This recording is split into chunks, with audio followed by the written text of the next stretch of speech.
Baghdad ਸ਼ਹਿਰ ਵਿੱਚ ਇੱਕ ਸੌਦਾਗਰ ਰਹਿੰਦਾ ਸੀ। ਉਸਦਾ ਇੱਕੋ ਇੱਕ ਲੜਕਾ ਸੀ ਜਿਸ ਦਾ ਨਾਂ ਅਬੂ ਹਸਨ ਸੀ। ਉਹ ਚਾਹੁੰਦਾ ਸੀ ਕਿ ਉਹਦਾ ਲੜਕਾ ਵੱਡਾ ਹੋ ਕੇ ਬੜਾ ਗੁਣੀ ਅਤੇ ਅਕਲਮੰਦ ਨਿਕਲੇ, ਇਸ ਲਈ ਉਹ ਆਪਣੇ ਲੜਕੇ ਨੂੰ ਸਦਾ ਕੋਈ ਨਾ ਕੋਈ ਸਿੱਖਿਆ ਦਿੰਦਾ ਰਹਿੰਦਾ ਸੀ। ਉਹ ਕਈ ਵਾਰ ਉਹਨੂੰ ਆਪਣੇ ਸਾਹਮਣੇ ਖੜਾ ਕਰਕੇ ਉਹਨੂੰ ਪਰਖਣ ਲਈ ਉਸ ਪਾਸੋਂ ਸਵਾਲ ਪੁੱਛਦਾ ਰਹਿੰਦਾ ਸੀ। ਇਸ ਸਮੇਂ ਆਪਣੇ ਪਿੱਛੇ ਹਮੇਸ਼ਾ ਡੰਡਾ ਤਿਆਰ ਰੱਖਦਾ ਸੀ। ਜੇ ਕਦੀ ਉਹਦਾ ਲੜਕਾ ਕਿਸੇ ਸਵਾਲ ਦਾ ਜਵਾਬ ਭੁੱਲ ਜਾਂਦਾ ਤਾਂ ਉਹਨੂੰ ਖੂਬ ਖੜਕਦਿਆਂ। ਅਬੂ ਹਸਨ ਅਜੇ ਛੋਟਾ ਹੀ ਸੀ ਕਿ ਉਹਦਾ ਪਿਤਾ ਗੁਜ਼ਰ ਗਿਆ। ਫਿਰ ਵੀ ਉਹਨੂੰ ਕਿਸੇ ਕਿਸਮ ਦਾ ਫਿਕਰ ਫਾਕਾ ਨਹੀਂ ਸੀ, ਕਿਉਂਕਿ ਉਹਦਾ ਪਿਤਾ ਬੜਾ ਅਮੀਰ ਸੀ ਅਤੇ ਉਹਦੇ ਲਈ ਕਾਫੀ ਦੌਲਤ ਪਿੱਛੇ ਛੱਡ ਗਿਆ ਸੀ। ਅਬੂ ਹਸਨ ਨੇ ਆਪਣੇ ਪੈਸੇ ਦੇ 2 ਹਿੱਸੇ ਕੀਤੇ। ਇੱਕ ਹਿੱਸਾ ਤਾਂ ਉਹਨੇ ਇੱਕ ਪਾਸੇ ਬਚਾ ਕੇ ਰੱਖ ਲਿਆ ਅਤੇ ਦੂਜਾ ਹਿੱਸਾ ਖਾਣ ਖਰਚਣ ਲਈ ਅਲੱਗ ਕਰ ਲਿਆ। ਉਸ ਪਾਸ ਖੁੱਲਾ ਪੈਸਾ ਵੇਖ ਕੇ ਉਹਦੇ ਕਈ ਐਰਾ ਵਗੈਰਾ ਮਿੱਤਰ ਬਣ ਗਏ। ਇਹ ਸਭ ਉਹਨੂੰ ਜੋਕਾਂ ਵਾਂਗ ਚੰਬੜੇ ਰਹੇ ਜਦ ਤੱਕ ਕਿ ਉਹਦਾ ਅੱਧਾ ਧਨ ਖਤਮ ਨਾ ਹੋ ਗਿਆ। ਜਦੋਂ ਖਰਚਣ ਲਈ ਕੁਝ ਨਾ ਰਿਹਾ ਤਾਂ ਅਬੂ ਹਸਨ ਨੇ ਆਪਣੇ ਮਿੱਤਰਾਂ ਪਾਸ ਇਸ ਦਾ ਜ਼ਿਕਰ ਕੀਤਾ। ਉਹ ਪਹਿਲਾਂ ਤਾਂ ਉਹਦੀ ਇੱਜ਼ਤ ਕਰਦੇ ਸਨ, ਪਰ ਇਹ ਗੱਲ ਸੁਣ ਕੇ ਉਹਦਾ ਮਖੌਲ ਉਡਾਉਣ ਲੱਗ ਪਏ। ਅਸਲ ਵਿੱਚ ਉਹਨਾਂ ਦੀ ਮਿੱਤਰਤਾ ਪੈਸੇ ਨਾਲ ਸੀ, ਹਸਨ ਨਾਲ ਨਹੀਂ। ਇਹ ਵੇਖ ਕੇ ਅਬੂ ਨੂੰ ਇਤਨਾ ਦੁੱਖ ਹੋਇਆ ਕਿ ਉਹਨੇ ਆਪਣੇ ਪੁਰਾਣੇ ਮਿੱਤਰਾਂ ਦਾ ਸਦਾ ਲਈ ਸਾਥ ਛੱਡ ਦਿੱਤਾ।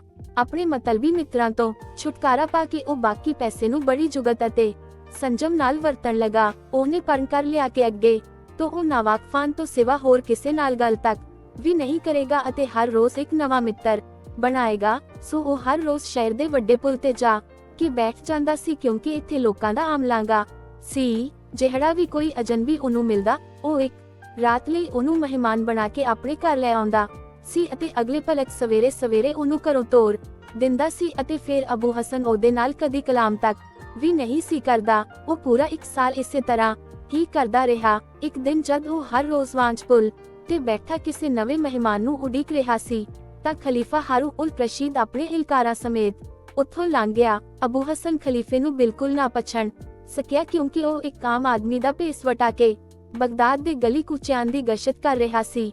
ਅਬੂ ਨੇ ਉਹਦਾ ਹੱਥ ਫੜ ਕੇ ਕਿਹਾ, ਜਨਾਬ, ਜੇ ਖੇਚਲ ਨਾ ਸਮਝੋ ਤਾਂ ਅੱਜ ਰਾਤ ਮੇਰੇ ਘਰ ਚਰਨ ਪਾਓ ਤੇ ਮੈਨੂੰ ਸੇਵਾ ਦਾ ਮਾਣ ਬਖਸ਼ੋ। ਖਲੀਫਾ ਉਹਦੇ ਨਾਲ ਤੁਰ ਪਿਆ। ਉਹ ਅਬੂ ਹਸਨ ਦਾ ਸੋਹਣਾ ਅਤੇ ਸਜਿਆ ਹੋਇਆ ਘਰ ਵੇਖ ਕੇ ਬਹੁਤ ਖੁਸ਼ ਹੋਇਆ। ਕੰਧਾਂ ਤੇ ਬੜੇ ਸੋਹਣੇ ਸੋਹਣੇ ਰੰਗੀਨ ਚਿੱਤਰ ਬਣੇ ਹੋਏ ਸਨ ਅਤੇ ਵਿਹੜੇ ਵਿੱਚ ਸੁਨਹਿਰੀ ਰੰਗੇ ਪਾਣੀ ਦਾ ਇੱਕ ਫੁਆਰਾ ਚੱਲ ਰਿਹਾ ਸੀ। ਖਲੀਫੇ ਨੇ ਕਿਹਾ, ਮੈਂ ਤੇਰੀ ਆਓ ਭਗਤ ਵੇਖ ਕੇ ਬਹੁਤ ਖੁਸ਼ ਹੋਇਆ ਹਾਂ ਅਤੇ ਤੈਨੂੰ ਇਸ ਦਾ ਇਨਾਮ ਦੇਣਾ ਚਾਹੁੰਦਾ ਹਾਂ। ਕੀ ਤੂੰ ਮੈਨੂੰ ਆਪਣੇ ਜੀਵਨ ਬਾਰੇ ਹੋਰ ਕੁਝ ਦੱਸ ਸਕਦਾ ਏ? ਪ੍ਰਸ਼ਨ ਚਿੰਨ। ਅਬੂ ਹਸਨ ਨੇ ਕਿਹਾ, ਹਜ਼ੂਰ, ਇਹ ਸਾਡੀ ਆਖਰੀ ਮੁਲਾਕਾਤ ਦੇ ਮੈਂ ਤੁਹਾਨੂੰ ਫਿਰ ਨਹੀਂ ਮਿਲ ਸਕਣਾ। ਖਲੀਫੇ ਨੇ ਹੈਰਾਨ ਹੋ ਕੇ ਪੁੱਛਿਆ, ਕਿਉਂ? ਇਸ ਤੇ ਅਬੂ ਹਸਨ ਨੇ ਉਹਦੇ ਨਾਲ ਜੋ ਕੁਝ ਉਹਦੇ ਫਰੇਬੀ ਮਿੱਤਰਾਂ ਨੇ ਕਰ ਗੁਜ਼ਾਰੀ ਸੀ ਸਭ ਕਹੇ ਸੁਣਾਈ। ਕਹਾਣੀ ਸੁਣ ਕੇ ਖਲੀਫੇ ਨੇ ਕਿਹਾ, ਤੇਰਾ ਰੋਸ ਬਿਲਕੁਲ ਠੀਕ ਏ। ਜਦ ਖਲੀਫਾ ਵਿਦਾ ਹੋਣ ਲਗਾ ਤਾਂ ਉਹਨੇ ਅਬੂ ਕੋਲੋਂ ਪੁੱਛਿਆ ਕਿ ਉਹਦੀ ਕੋਈ ਇੱਛਾ ਤਾਂ ਨਹੀਂ ਜਿਹੜੀ ਉਹ ਪੂਰੀ ਕਰਨਾ ਚਾਹੁੰਦਾ ਹੋਵੇ। ਅਬੂ ਨੇ ਕਿਹਾ, ਹਜ਼ੂਰ, ਸਾਡੇ ਮੁਹੱਲੇ ਵਿੱਚ ਕੁਝ ਸੜੀਅਲ ਜਿਹੇ ਮੁਲਾਣੇ ਰਹਿੰਦੇ ਨੇ। ਜਦੋਂ ਵੀ ਸਾਡੇ ਘਰ ਰੰਗ ਰਾਤ ਤੇ ਰੌਣਕ ਲੱਗਦੀ ਏ, ਉਹ ਬੜਾ ਤਪਦੇ ਨੇ ਤੇ ਕਾਜ਼ੀ ਦੇ ਕੰਨ ਭਰ ਕੇ ਉਹਨੂੰ ਮੇਰੇ ਮਗਰ ਪਾ ਦਿੰਦੇ ਨੇ। ਜੇ ਮੇਰੇ ਵੱਸ ਹੋਵੇ ਤਾਂ ਇਹਨਾਂ ਪਾਜੀਆਂ ਦਾ ਸ਼ਿਕੰਜਾ ਖਿੱਚ ਦੇਵਾਂ। ਖਲੀਫੇ ਨੇ ਕਿਹਾ, ਤੂੰ ਫਿਕਰ ਨਾ ਕਰ, ਬੁਰੇ ਦੇ ਸਿਰ ਸਦਾ ਸਵਾਹ ਪੈਂਦੀ। ਇਹ ਗੱਲਾਂ ਕਰਦਿਆਂ ਜਦੋਂ ਅਬੂ ਦਾ ਧਿਆਨ ਜ਼ਰਾ ਹੋਰ ਪਾਸੇ ਹੋਇਆ ਤਾਂ ਖਲੀਫੇ ਨੇ ਉਹਦੇ ਪਿਆਲੇ ਵਿੱਚ ਕੁਝ ਘੋਲ ਦਿੱਤਾ। ਇਸ ਨੂੰ ਪੀਂਦਿਆਂ ਸਾਰ ਉਹਨੂੰ ਕੁੱਕੀ ਚੜ ਗਈ। ਜਦੋਂ ਅਬੂ ਬਿਲਕੁਲ ਬੇਸੁਰਤ ਹੋ ਗਿਆ ਤਾਂ ਖਲੀਫੇ ਦੇ ਹੁਕਮ ਨਾਲ ਅਬੂ ਹਸਨ ਨੂੰ ਸ਼ਾਹੀ ਮਹਲ ਵਿੱਚ ਲੈ ਜਾ ਕੇ ਪਲੰਗ ਉੱਤੇ ਲਿਟਾ ਦਿੱਤਾ ਗਿਆ। ਇਸ ਤੋਂ ਪਿੱਛੋਂ ਖਲੀਫੇ ਨੇ ਆਪਣੇ ਸਾਰੇ ਨੌਕਰਾਂ ਨੂੰ ਇਕੱਠਾ ਕਰਕੇ ਹੁਕਮ ਦਿੱਤਾ ਕਿ ਜਦੋਂ ਅਬੂ ਹਸਨ ਦੀ ਅੱਖ ਖੁੱਲੇ ਤਾਂ ਉਸ ਨੂੰ ਹਰ ਮੁਮਕਿਨ ਤਰੀਕੇ ਨਾਲ ਯਕੀਨ ਦਿਵਾਇਆ ਜਾਏ ਕਿ ਉਹ ਖਲੀਫਾ ਹੈ ਅਤੇ ਉਹਦੇ ਹੁਕਮ ਦੀ ਪੂਰੀ ਤਰ੍ਹਾਂ ਪਾਲਣਾ ਕੀਤੀ ਜਾਏ। ਇਹ ਕਹੇ ਕਿ ਖਲੀਫਾ ਆਪ ਮਹਲ ਦੇ ਇੱਕ ਚੋਰ ਕਮਰੇ ਵਿੱਚ ਲੁਕ ਗਿਆ। ਜਦੋਂ ਸਵੇਰ ਸਾਰ ਅਬੂ ਦੀ ਨੀਂਦ ਖੁੱਲੀ ਤਾਂ ਉਹਨੇ ਆਪਣੇ ਆਪ ਨੂੰ ਇੱਕ ਆਲੀਸ਼ਾਨ ਮਹਲ ਵਿੱਚ ਵੇਖ ਕੇ ਅਤੇ ਟਹਿਲੀਏ ਅੱਗੇ ਪਿੱਛੇ ਫਿਰਦੇ ਵੇਖ ਕੇ ਬੜਾ ਅਚੰਭਾ ਹੋਇਆ। ਇੱਕ ਟਹਿਲੀਏ ਨੇ ਕਿਹਾ, ਸਾਡੀ ਜਿੰਦ ਜਾਨ ਦੇ ਮਾਲਿਕ ਸਹੀਨਸ਼ਾਹ ਸਲਾਮਤ, ਇਸ ਵੇਲੇ ਸਵੇਰ ਦੀ ਨਮਾਜ਼ ਦਾ ਵੇਲਾ ਏ ਤੇ ਤੁਹਾਡਾ ਹੁਕਮ ਹੈ ਕਿ ਤੁਹਾਨੂੰ ਨੇਮ ਨਾਲ ਇਸ ਵੇਲੇ ਜਗਾ ਦਿੱਤਾ ਜਾਏ। ਅਬੂ ਆਪਣੇ ਧਿਆਨ ਵਿੱਚ ਮਸਤ ਸੀ। ਉਹ ਕਦੀ ਰੇਸ਼ਮੀ ਪਰਦਿਆਂ ਵੱਲ ਅਤੇ ਕਦੀ ਸੁਨਹਿਰੀ ਕੰਧਾਂ ਵੱਲ ਵੇਖ ਰਿਹਾ ਸੀ। ਆਖਰ ਉਹਨੂੰ ਪੱਕਾ ਯਕੀਨ ਹੋ ਗਿਆ ਕਿ ਇਹ ਜ਼ਰੂਰ ਕੋਈ ਸੁਪਨਿਆਂ ਦੀ ਦੁਨੀਆ ਹੈ। ਉਹਨੇ ਇਸ ਗੱਲ ਨੂੰ ਹੋਰ ਪੱਕਿਆ ਕਰਨ ਲਈ ਇੱਕ ਨੌਕਰ ਨੂੰ ਆਵਾਜ਼ ਦਿੱਤੀ। ਅਤੇ ਪੁੱਛਿਆ, ਸੱਚ-ਸੱਚ ਦੱਸ ਕਿ ਮੈਂ ਕਿੱਥੇ ਆਂ ਤੇ ਕੌਣ ਆ? ਨੌਕਰ ਨੇ ਉੱਤਰ ਦਿੱਤਾ, ਹਜ਼ੂਰ, ਤੁਸੀਂ ਇਸ ਦੇਸ਼ ਦੇ ਖਲੀਫਾ ਹੋ। ਅਬੂ ਹਸਨ ਨੇ ਕਰੋਧ ਵਿੱਚ ਆ ਕੇ ਕਿਹਾ, ਮੈਂ ਖਲੀਫਾ? ਤੂੰ ਸਰਾਸਰ ਝੂਠ ਬਕ ਰਿਹਾ ਏ। ਮੈਂ ਤਾਂ ਅਬੂ ਹਸਨ ਆ। ਪਰ ਜਦੋਂ ਬਾਕੀ ਨੌਕਰਾਂ ਨੇ ਵੀ ਇਹੋ ਗੱਲ ਹੀ ਦੁਹਰਾਈ ਤਾਂ ਉਹ ਸੱਚਮੁੱਚ ਆਪਣੇ ਆਪ ਨੂੰ ਖਲੀਫਾ ਹੀ ਸਮਝਣ ਲੱਗ ਪਿਆ। ਜਦ ਨੌਕਰ ਉਹਨੂੰ ਕੱਪੜੇ ਪਵਾਉਣ ਲਈ ਆਏ ਤਾਂ ਉਹ ਦਿਲ ਹੀ ਦਿਲ ਵਿੱਚ ਹੈਰਾਨ ਸੀ ਕਿ ਰਾਤੋਂ ਰਾਤ ਵਿੱਚ ਉਹ ਖਲੀਫਾ ਕਿਵੇਂ ਬਣ ਗਿਆ ਹੈ। ਬਿੰਦੀ, ਇੱਕ ਨੌਕਰ ਹੀਰਿਆਂ ਨਾਲ ਜੜੀ ਕੀਮਖਾਬ ਦੀ ਜੁੱਤੀ ਲੈ ਆਇਆ ਜਿਹੜੀ ਅਬੂ ਹਸਨ ਨੇ ਡਰਦਿਆਂ ਪਾਈ। ਦੂਜਾ ਸੋਨੇ ਦੀ ਚਿਮਚੀ ਵਿੱਚ ਉਹਦੇ ਹੱਥ ਤਵਾਉਣ ਲੱਗ ਪਿਆ ਅਤੇ ਤੀਜਾ ਉਹਦੇ ਪਹਿਨਣ ਲਈ ਇੱਕ ਸ਼ਾਨਦਾਰ ਸੁਨਹਿਰੀ ਚੋਗਾ ਲੈ ਆਇਆ। ਜਿਸ ਵੇਲੇ ਉਹ ਬਿਲਕੁਲ ਤਿਆਰ ਹੋ ਗਿਆ ਤਾਂ ਇੱਕ ਨੌਕਰ ਨੇ ਆ ਕੇ ਪੁੱਛਿਆ, ਸ਼ਹਿਰ ਦੇ ਪ੍ਰਬੰਧ ਬਾਰੇ ਜੇ ਕੋਈ ਹੁਕਮ ਹੋਵੇ ਤਾਂ ਹੋਰ ਦੱਸਣ ਦੀ ਕਿਰਪਾ ਕਰਨਾ ਤਾਂ ਜੋ ਉਸ ਤੇ ਫੌਰਨ ਅਮਲ ਕੀਤਾ ਜਾਏ। ਅਬੂ ਨੇ ਸੋਚਿਆ ਕਿ ਹੁਣ ਉਹਨਾਂ ਦੁਸ਼ਟ ਮੁਲਾਣਿਆਂ ਨੂੰ ਸਿੱਧਾ ਕਰਨ ਦਾ ਚੰਗਾ ਮੌਕਾ ਏ, ਇਸ ਲਈ ਉਹਨੇ ਫੌਰਨ ਹੁਕਮ ਦਿੱਤਾ ਕਿ ਉਹਦੇ ਘਰ ਵਾਲੀ ਮਸੀਤ ਦੇ ਮੁਲਾਣਿਆਂ ਨੂੰ ਹਜ਼ਾਰ ਛਿੱਤਰ ਮਾਰੇ ਜਾਣ ਅਤੇ ਫਿਰ ਉਹਨਾਂ ਦਾ ਮੂੰਹ ਕਾਲਾ ਕਰ ਕੇ ਅਤੇ ਖੋਤਿਆਂ ਤੇ ਪੁੱਠੇ ਬਿਠਾ ਕੇ ਸਾਰੇ ਸ਼ਹਿਰ ਵਿੱਚ ਫੇਰਿਆ ਜਾਏ ਅਤੇ ਨਾਲ ਇਹ ਵੀ ਐਲਾਨ ਕੀਤਾ ਜਾਏ ਕਿ ਅੱਗੇ ਤੋਂ ਜੋ ਵੀ ਕੋਈ ਆਪਣੇ ਗਵਾਂਢੀਆਂ ਨਾਲ ਬਦਸਲੂਕੀ ਕਰੇਗਾ ਉਹਦੀ ਇਹੋ ਜਿਹੀ ਦੁਰਦਸ਼ਾ ਹੋਏ। ਨੌਕਰ ਨੇ ਕਿਹਾ, ਹੁਕਮ ਦੀ ਪੂਰੀ ਤਰ੍ਹਾਂ ਪਾਲਣਾ ਕੀਤੀ ਜਾਏਗੀ। ਬਿੰਦੀ, ਕੋਈ ਹੋਰ ਹੁਕਮ? ਹਜ਼ੂਰ, ਹਾਂ, ਅਬੂ ਹਸਨ ਨੇ ਕਿਹਾ। ਮਸੀਤ ਦੇ ਨਾਲ ਹੀ ਇੱਕ ਭੀੜੀ ਜਿਹੀ ਗਲੀ ਵਿੱਚ ਅਬੂ ਹਸਨ ਦਾ ਘਰ ਪੁੱਛ ਕੇ ਉਹਦੀ ਮਾਂ ਨੂੰ 100 ਮੋਹਰਾਂ ਦੇ ਆਓ। ਜਦੋਂ ਨੌਕਰ ਚਲਾ ਗਿਆ ਤਾਂ ਅਬੂ ਹਸਨ ਨੇ ਖਾਣਾ ਤਿਆਰ ਕਰਨ ਲਈ ਹੁਕਮ ਦਿੱਤਾ। ਉਹਨੂੰ ਉਸੇ ਵੇਲੇ ਇੱਕ ਜਗਮਗ ਕਰ ਰਹੇ ਕਮਰੇ ਵਿੱਚ ਲਿਆਂਦਾ ਗਿਆ ਜਿੱਥੇ ਅਨੇਕਾਂ ਕਿਸਮ ਦੇ ਖਾਣੇ ਮੇਜ਼ ਤੇ ਸਜੇ ਪਏ ਸਨ। ਉਹਨੇ ਸੋਚਿਆ, ਰਾਤ ਵਾਲਾ ਮਹਿਮਾਨ ਜ਼ਰੂਰ ਕੋਈ ਜਿੰਨਾਂ ਦਾ ਰਾਜਾ ਹੋਣਾ ਹੈ ਜਿਹਨੇ ਉਹਨੂੰ ਇਨਾਮ ਦੇਣ ਲਈ ਆਪਣੇ ਨਾਲ ਹੀ ਪਰੀਆਂ ਦੇ ਦੇਸ਼ ਵਿੱਚ ਲੈ ਆਂਦਾ ਏ। ਇੱਥੇ ਹਰ ਇੱਕ ਚੀਜ਼ ਅਜੀਬ ਤੋਂ ਅਜੀਬ ਨਜ਼ਰ ਆ ਰਹੀ ਏ। ਹਾਲੀ ਉਹ ਇਹ ਸੋਚ ਹੀ ਰਿਹਾ ਸੀ ਕਿ ਇੱਕ ਨੌਕਰਾਨੀ ਨੇ ਉਹਦੇ ਲਈ ਸ਼ਰਾਬ ਦਾ ਪਿਆਲਾ ਭਰਿਆ ਅਤੇ ਪਤਾ ਨਹੀਂ ਉਹਦੇ ਵਿੱਚ ਹੋਰ ਕੀ ਪਾ ਦਿੱਤਾ ਕਿ ਜਿਸ ਨੂੰ ਪੀਦਿਆਂ ਹੀ ਅਬੂ ਨੂੰ ਨੀਂਦ ਆ ਗਈ। ਬਿੰਦੀ, ਖਲੀਫਾ ਹਾਰੂਨ ਰਸ਼ੀਦ ਆਪਣੀ ਲੁਕਵੀਂ ਥਾਂ ਤੋਂ ਬਾਹਰ ਆਇਆ ਅਤੇ ਉਹਨੇ ਹੁਕਮ ਦਿੱਤਾ ਕਿ ਅਬੂ ਹਸਨ ਨੂੰ ਚੁਕਵਾ ਕਿ ਉਹਦੇ ਘਰ ਪਹੁੰਚਾ ਦਿੱਤਾ ਜਾਵੇ। ਅਬੂ ਹਸਨ ਨੂੰ ਮੂੰਹ ਹਨੇਰੇ ਹੀ ਜਾਗ ਆ ਗਈ। ਉਹਨੇ ਨੌਕਰਾਂ ਨੂੰ ਹਾਜ਼ਰ ਹੋਣ ਲਈ ਹੁਕਮ ਦਿੱਤਾ। ਸਭ ਥਾਂ ਬਿਲਕੁਲ ਚੁੱਪ-ਚਾਪ ਸੀ। ਉਹਨੂੰ ਅੱਗੋਂ ਕੋਈ ਉੱਤਰ ਨਾ ਮਿਲਿਆ। ਆਖਰ ਜਦ ਉਹ ਉੱਚੀ ਟਾਹਰਾ ਮਾਰਨ ਲੱਗਾ ਤਾਂ ਉਹਦੀ ਮਾਂ ਭੱਜੀ ਉਹਦੇ ਪਾਸ ਆਈ। ਅਬੂ ਅਜੇ ਤੱਕ ਆਪਣੇ ਆਪ ਨੂੰ ਖਲੀਫਾ ਹੀ ਸਮਝ ਰਿਹਾ ਸੀ, ਇਸ ਲਈ ਅਬੂ ਨੇ ਕਿਹਾ, ਬੁੱਢੀਏ, ਤੂੰ ਕੌਣ ਹੈ ਤੇ ਇੱਥੇ ਕਿਸ ਤਰ੍ਹਾਂ ਆਈ ਏ? ਉਹਦੀ ਮਾਂ ਨੇ ਹੈਰਾਨ ਹੋ ਕੇ ਉੱਤਰ ਦਿੱਤਾ, ਮੈਂ ਤੇਰੀ ਮਾਂ। ਬੇਟਾ, ਅਬੂ ਨੇ ਗੁੱਸੇ ਵਿੱਚ ਕੜਕ ਕੇ ਕਿਹਾ, ਤੇਰੀ ਅਕਲ ਟਿਕਾਣੇ ਹੈ ਕਿ ਨਹੀਂ? ਤੈਨੂੰ ਪਤਾ ਨਹੀਂ ਮੈਂ ਖਲੀਫਾ, ਸਾਰੇ ਦੇਸ਼ ਦਾ ਰਾਜਾ? ਉਹਦੀ ਮਾਂ ਨੇ ਘਬਰਾ ਕੇ ਉੱਤਰ ਦਿੱਤਾ, ਚੁੱਪ ਕਰ ਬੇਟਾ, ਇਹੋ ਜਿਹੀਆਂ ਡੀਂਗਾਂ ਨਹੀਂ ਮਾਰੀਦੀਆਂ। ਬਿੰਦੀ, ਜੇ ਕਿਸੇ ਨੇ ਇਹ ਗੱਲ ਸੁਣ ਲਈ ਤਾਂ ਕਿਤੇ ਅਸੀਂ ਦੋਵੇਂ ਹੀ ਨਾ ਬਚ ਜਾਈਏ। ਹਾਲੀ ਕੱਲ ਹੀ ਖਲੀਫਾ ਨੇ ਤੇਰੇ ਦੁਸ਼ਮਣਾਂ ਨੂੰ ਦੇਸ਼ ਬਾਹਰ ਕੱਢ ਦਿੱਤਾ ਏ ਤੇ ਮੈਨੂੰ 100 ਮੋਹਰਾਂ ਇਨਾਮ ਦਿੱਤੀਆਂ ਨੇ। ਇਹ ਸੁਣ ਕਿ ਅਬੂ ਹੋਰ ਵੀ ਉੱਚੀ ਕੜਕ ਕੇ ਬੋਲਿਆ, ਮੈਂ ਹੀ ਤਾਂ ਕੱਲ ਤੈਨੂੰ 100 ਮੋਹਰਾਂ ਭੇਜੀਆਂ ਸਨ। ਇਹ ਕਹਿ ਕੇ ਉਹਨੇ ਇੱਕ ਸੋਟੀ ਫੜੀ ਅਤੇ ਆਪਣੀ ਮਾਂ ਨੂੰ ਖੂਬ ਮਾਰਿਆ, ਕਿਉਂਕਿ ਉਹ ਇਹ ਗੱਲ ਮੰਨਦੀ ਨਹੀਂ ਸੀ ਕਿ ਉਹ ਖਲੀਫਾ ਹੈ। ਰੌਲਾ ਗੌਲਾ ਪੈਣ ਕਰਕੇ ਗਵਾਂਢੀ ਭੱਜੇ ਆਏ ਅਤੇ ਉਹਦੀ ਮਾਂ ਨੂੰ ਉਹਦੇ ਹੱਥੋਂ ਛੁਡਾਇਆ। ਸਾਰਿਆਂ ਨੇ ਸਮਝਿਆ ਕਿ ਅਬੂ ਜ਼ਰੂਰ ਪਾਗਲ ਹੋ ਗਿਆ ਹੈ। ਉਹਨਾਂ ਨੇ ਉਹਦੇ ਹੱਥ ਜਕੜ ਕੇ ਬੰਨ੍ਹ ਦਿੱਤੇ ਅਤੇ ਗਲ ਵਿੱਚ ਇੱਕ ਮੋਟੀ ਸਾਰੀ ਜੰਜੀਰ ਪਾ ਕੇ ਇੱਕ ਹਨੇਰੀ ਕੋਠੜੀ ਦੇ ਬੂਹੇ ਨਾਲ ਬੰਨ੍ਹ ਦਿੱਤਾ ਅਤੇ ਉਹਦੀ ਖੂਬ ਮੁਰੰਮਤ ਕੀਤੀ। ਫਿਰ ਉਹਨਾਂ ਖਾਣ ਲਈ ਉਹਨੂੰ ਇੱਕ ਬੜੀ ਬਕਬਕੀ ਜਿਹੀ ਦਵਾਈ ਦੇ ਦਿੱਤੀ। ਜਦੋਂ ਇਸ ਤਰ੍ਹਾਂ ਬੁਰੇ ਹਾਲ ਬੌਂਕ ਕੇ ਦਿਹਾੜੇ 10 ਕੁ ਦਿਨ ਲੰਘ ਗਏ ਤਾਂ ਉਹਦੀ ਮਾਂ ਉਹਨੂੰ ਮਿਲਣ ਲਈ ਆਈ। ਉਹਨੇ ਬਾਰੀ ਵਿੱਚੋਂ ਝਾਤੀ ਮਾਰ ਕੇ ਵੇਖਿਆ ਕਿ ਅਬੂ ਨਿਮੋਯੂਣਾ ਜਿਹਾ ਹੋ ਕੇ ਚੁੱਪਚਾਪ ਬੈਠਾ ਹੈ। ਮਾਂ ਵੱਲ ਵੇਖ ਕੇ ਉਹ ਕਹਿਣ ਲੱਗਾ, ਮਾਂ, ਮੈਨੂੰ ਬੜਾ ਅਫਸੋਸ ਹੈ ਕਿ ਮੈਂ ਤੇਰੇ ਤੇ ਹੱਥ ਚੁੱਕਿਆ ਤੇ ਹੋਰ ਬੜੀਆਂ ਮੂਰਖਾਂ ਵਾਲੀਆਂ ਗੱਲਾਂ ਕੀਤੀਆਂ। ਤੂੰ ਮੇਰੀ ਭੁੱਲ ਬਖਸ਼ ਦੇ। ਮਾਂ ਨੂੰ ਅਬੂ ਤੋਂ ਬੜਾ ਤਰਸ ਆਇਆ ਅਤੇ ਉਹ ਅਬੂ ਨੂੰ ਉਸ ਕਾਲ ਕੋਠੜੀ ਵਿੱਚੋਂ ਕੱਢ ਕੇ ਘਰ ਲੈ ਗਈ।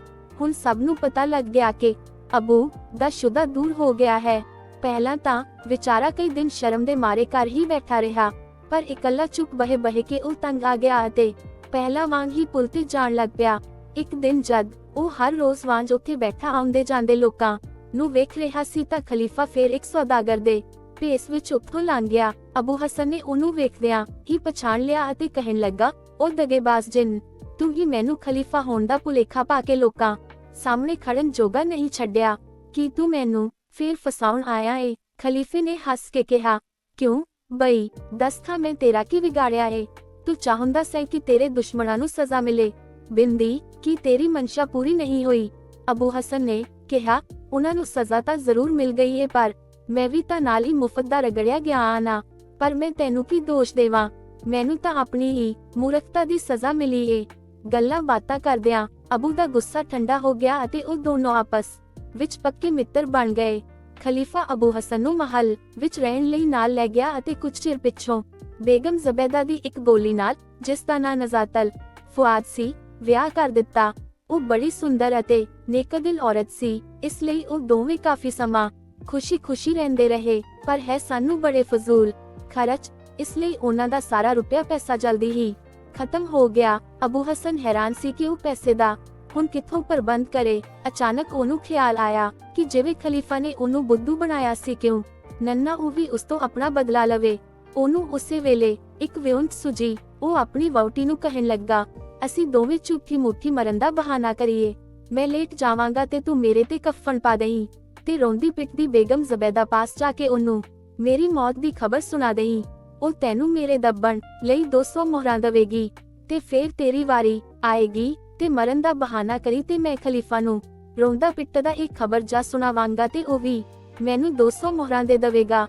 ਸੋ ਦੋਹਾਂ ਨੇ ਇਸੇ ਤਰ੍ਹਾਂ ਹੀ ਕੀਤਾ। ਪਹਿਲੋਂ ਨਜ਼ਾਤੁਲ ਫੁਆਦ ਰੋਂਦੀ ਕੁਰਲਾਉਂਦੀ ਬੇਗਮ ਪਾਸ ਗਈ। ਬੇਗਮ ਨੇ ਅਬੂ ਦੀ ਮੌਤ ਤੇ ਬੜਾ ਦੁੱਖ ਪ੍ਰਗਟ ਕੀਤਾ ਅਤੇ ਖਰਚ ਲਈ 200 ਮੁਹਰਾਂ ਦਿੱਤੀਆਂ। ਫਿਰ ਅਬੂ ਦੀ ਵਾਰੀ ਆਈ। ਉਹ ਖਲੀਫੇ ਪਾਸ ਗਿਆ ਅਤੇ ਬੜੀ ਬੁਰੀ ਸ਼ਕਲ ਬਣਾ ਕੇ ਆਪਣੀ ਵਹੁਟੀ ਦੇ ਮਰਨ ਦੀ ਖਬਰ ਜਾ ਸੁਣਾਈ। ਬੇਗਮ ਮਾਂਜ ਖਲੀਫੇ ਨੇ ਵੀ ਉਹਦੀ ਵਹੁਟੀ ਦੀ ਮੌਤ ਤੇ ਦਿਲੀ ਹਮਦਰਦੀ ਦਿਖਾਈ ਅਤੇ ਉਹਦੀ ਅੰਤਿਮ ਕਿਰਿਆ ਲਈ 200 ਮੁਹਰਾਂ ਦਿੱਤੀਆਂ। ਅਬੂ ਹਸਨ ਅਤੇ ਉਹਦੀ ਵਹੁਟੀ ਆਪਣੀ ਸਫਲਤਾ ਤੇ ਬਹੁਤ ਹੀ ਖੁਸ਼ ਹੋਏ ਅਤੇ ਮੁਹਰਾਂ ਦਾ ਢੇਰ ਸਾਹਮਣੇ ਰੱਖ ਕੇ ਬੜਾ ਚਿਰ ਹੱਸ-ਹੱਸ ਦੂਰੇ ਹੁੰਦੇ ਰਹੇ। ਉਧਰ ਜਦ ਖਲੀਫਾ ਜ਼ਬੈਦਾ ਨਾਲ ਉਹਦੀ ਸਭ ਤੋਂ ਪਿਆਰੀ ਗੋਲੀ ਦੀ ਮੌਤ ਤੇ ਅਫਸੋਸ ਕਰਨ ਗਿਆ ਤਾਂ ਅਗੋ ਜ਼ਬੈਦਾ ਬੜੇ ਦੁਖੀ ਹਿਰਦੇ ਨਾਲ ਖਲੀਫਾ ਨੂੰ ਅਬੂ ਦੇ ਮਰਨ ਦੀ ਖਬਰ ਸੁਣਾਉਣ ਲੱਗ ਪਈ। ਇਹ ਸੁਣ ਕੇ ਖਲੀਫੇ ਦਾ ਹਾਸਾ ਨਿਕਲ ਗਿਆ ਅਤੇ ਉਹ ਕਹਿਣ ਲੱਗਾ, ਤੈਨੂੰ ਜ਼ਰੂਰ ਟਪਲਾ ਲੱਗਾ ਏ। ਉਹ ਤਾਂ ਅਬੂ ਦੀ ਵਹੁਟੀ ਮਰੀ ਏ ਨਾ ਕਿ ਅਬੂ। ਰਾਣੀ ਕਹਿਣ ਲੱਗੀ, ਤੁਸੀਂ ਵੀ ਹੱਦ ਕਰਦੇ ਹੋ, ਕਿਤੇ ਭੁਲੇਖੇ ਚ ਨਾ ਰਹਿਣਾ। ਉਹ ਤਾਂ ਅਬੂ ਮਰਿਆ ਏ। ਨਜ਼ਾਤੁਲ ਫੁਆਦ ਤਾਂ ਹੁਣ ਇੱਥੋਂ ਹੋ ਕੇ ਗਈ ਏ।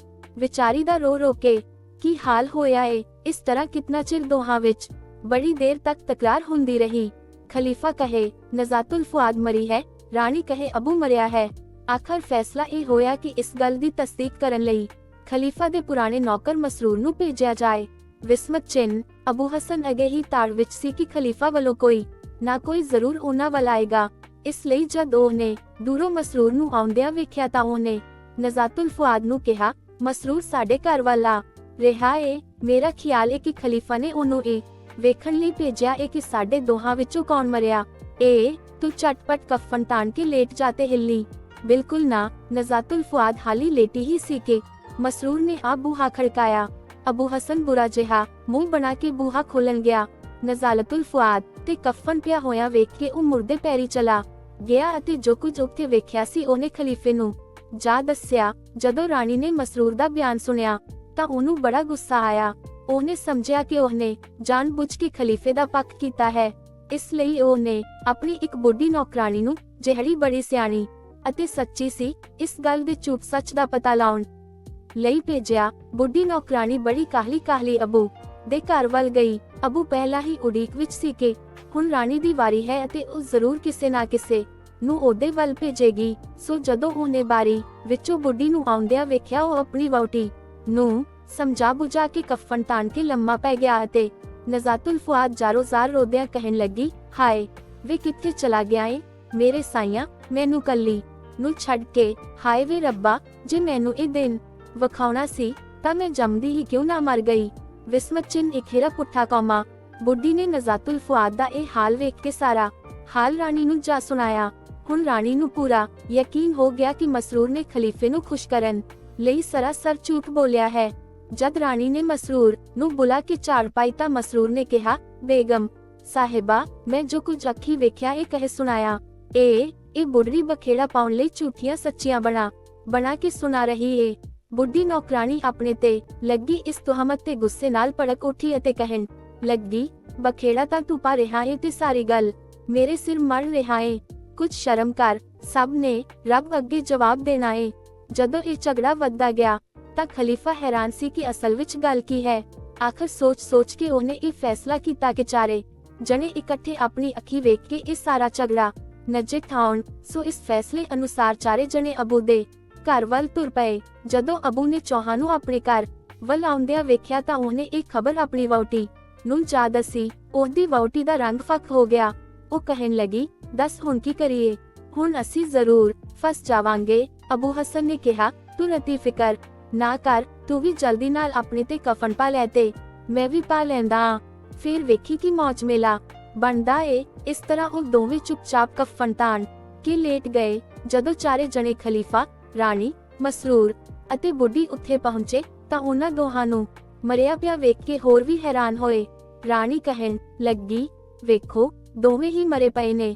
ਅਬੂ ਤਾਂ ਮਰ ਹੀ ਗਿਆ ਸੀ, ਪਰ ਵਿਚਾਰੀ ਨਜ਼ਾਤਲ ਫੁਆਦ ਵੀ ਆਪਣੇ ਪਤੀ ਦੀ ਮੌਤ ਦੇ ਦੁੱਖ ਨੂੰ ਨਾ ਸਹਾਰਦੀ ਹੋਈ ਨਾਲ ਹੀ ਚੱਲ ਬਸੀ। ਖਲੀਫੇ ਨੇ ਕਿਹਾ, ਤੂੰ ਫੇਰ ਮੂਰਖਾਂ ਵਾਲੀਆਂ ਗੱਲਾਂ ਕਰਦੀ ਏ, ਮੈਂ ਤੈਨੂੰ ਦੱਸਿਆ ਨਹੀਂ ਕਿ ਅਬੂ ਹਸਨ ਨੇ ਆਪ ਆ ਕੇ ਮੈਨੂੰ ਆਪਣੀ ਵਹੁਟੀ ਦੇ ਮਰਨ ਦੀ ਇਤਲਾਹ ਦਿੱਤੀ ਏ, ਪਰ ਤੂੰ ਆਪਣੀ ਗੱਲ ਹੀ ਦੱਬੀ ਜਾਨੀ ਏ। ਉਧਰ ਜ਼ਬੈਦਾ ਵੀ ਆਪਣੀ ਗੱਲ ਤੇ ਅੜੀ ਰਹੀ ਅਤੇ ਝਗੜਾ ਫੇਰ ਵੱਧ ਗਿਆ। ਆਖਰ ਤੰਗ ਆ ਕੇ ਉਹਨੇ ਉੱਚੀ ਸਾਰੀ ਕਿਹਾ, ਜਿਹੜਾ ਵੀ ਕੋਈ ਮੈਨੂੰ ਇਹ ਸੱਚ ਦੱਸੇ ਕਿ ਦੋਹਾਂ ਵਿੱਚੋਂ ਪਹਿਲਾਂ ਕੌਣ ਮਰਿਆ ਏ, ਮੈਂ ਉਹਨੂੰ 1000 ਮੋਹਰਾਂ ਇਨਾਮ ਦਵਾਂਗਾ। ਜਿਉਂ ਹੀ ਅਬੂ ਨੇ ਇਹ ਗੱਲ ਸੁਣੀ ਉਹ ਪੁਲਕ ਕੇ ਉੱਠ ਬੈਠਾ ਅਤੇ ਕਹਿਣ ਲੱਗਾ, ਪਹਿਲਾਂ ਮੈਂ ਮਰਿਆ ਸਾਂ ਹਜ਼ੂਰ, ਹੋਰ ਗੱਲਾਂ ਅਸੀਂ ਫੇਰ ਕਰਾਂਗੇ, ਪਹਿਲਾਂ ਆਪਣੇ ਇਕਰਾਰ ਬਮੂਜਬ ਮੈਨੂੰ 1000 ਮੋਹਰਾਂ ਦੇ ਲਓ। ਅਬੂ ਨੂੰ ਉੱਠਿਆਂ ਵੇਖ ਕੇ ਨਜ਼ਾਤੁਲ ਫੁਆਦ ਵੀ ਉੱਠ ਪਈ ਅਤੇ ਕਹਿਣ ਲੱਗੀ, ਮੈਂ ਵੀ ਜਿਉਂਦੀ ਆਂ, ਅਸੀਂ ਦੋਵਾਂ ਨੇ ਮਰਨ ਦਾ ਬਹਾਨਾ ਕੀਤਾ ਸੀ। ਬੇਗਮ ਨੂੰ ਤਾਂ ਇਸ ਚਲਾਕੀ ਤੇ ਬੜਾ ਗੁੱਸਾ ਚੜਿਆ। ਖਲੀਫਾ ਬਹੁਤ ਹੀ ਹੱਸਿਆ ਅਤੇ ਹੱਸਦਿਆਂ ਇਹ ਵੀ ਕਹੀ ਗਿਆ, ਅਬੂ ਤੂੰ ਬਹੁਤ ਅਜੀਬ ਆਦਮੀ ਏ। ਬੇਗਮ ਨੇ ਕਿਹਾ, ਤੂੰ ਪੈਸੇ ਲਈ ਜੂ ਇਹਨਾਂ ਟੋਂਗ ਰਚਾਇਆ ਏ, ਸਿੱਧੇ ਮੂੰਹੋਂ ਮੰਗ ਲੈਂਦਾ, ਅਸੀਂ ਤੈਨੂੰ ਕੋਈ ਨਾ ਥੋੜੀ ਕਰਨੀ ਸੀ। ਨਜ਼ਾਤੁਲ ਫੁਆਦ ਕਹਿਣ ਲੱਗੀ, ਸਾਨੂੰ ਪੈਸਾ ਮੰਗਦਿਆਂ ਸ਼ਰਮ ਆਉਂਦੀ ਸੀ। ਅਬੂ ਹਸਨ ਕਹਿਣ ਲੱਗਾ, ਮੈਂ ਆਪਣਾ ਸਾਰਾ ਪੈਸਾ ਖਤਮ ਕਰ ਚੁੱਕਾ ਸਾਂ, ਮੈਂ ਖਲੀਫੇ ਕੋਲੋਂ ਕਿਸ ਮੂੰਹ ਨਾਲ ਮੰਗ ਸਕਦਾ ਸਾਂ। ਜਦੋਂ ਮੈਂ ਕੁਵਾਰਾ ਸਾਂ ਤਾਂ ਮੇਰੇ ਗੁਜ਼ਾਰੇ ਲਈ ਕਾਫੀ ਕੁਝ ਸੀ, ਪਰ ਵਿਆਹ ਤੋਂ ਪਿੱਛੋਂ ਮੇਰਾ ਖਰਚ ਬਹੁਤ ਵੱਧ ਗਿਆ। ਜਿੰਨਾ ਵੀ ਪੈਸਾ ਮੇਰੇ ਪਾਸ ਹੋਵੇ ਪਾਣੀ ਵਾਂਗ ਵਗ ਜਾਂਦਾ ਏ, ਇਸ ਲਈ ਹਜ਼ੂਰ ਪਹਿਲੋ ਇਨਾਮ ਵਾਲੀਆਂ 1000 ਮੋਹਰਾਂ ਦੇ ਲਓ। ਇਹ ਸੁਣ ਕੇ ਖਲੀਫਾ ਅਤੇ ਰਾਣੀ ਦੋਵੇਂ ਖਿੜਖਿੜਾ ਕੇ ਹੱਸ ਪਏ ਅਤੇ ਮਹਲ ਵਿੱਚ ਪਹੁੰਚਦਿਆਂ ਹੀ 1000 ਮੋਹਰਾਂ ਭੇਜ ਦਿੱਤੀਆਂ ਅਤੇ ਅਬੂ ਦੇ ਨਾਂ ਇੱਕ ਵੱਡੀ ਸਾਰੀ ਜਗੀਰ ਲਾ ਦਿੱਤੀ ਤਾਂ ਜੋ ਉਹਦਾ ਗੁਜ਼ਾਰਾ ਚੱਲ ਸਕੇ।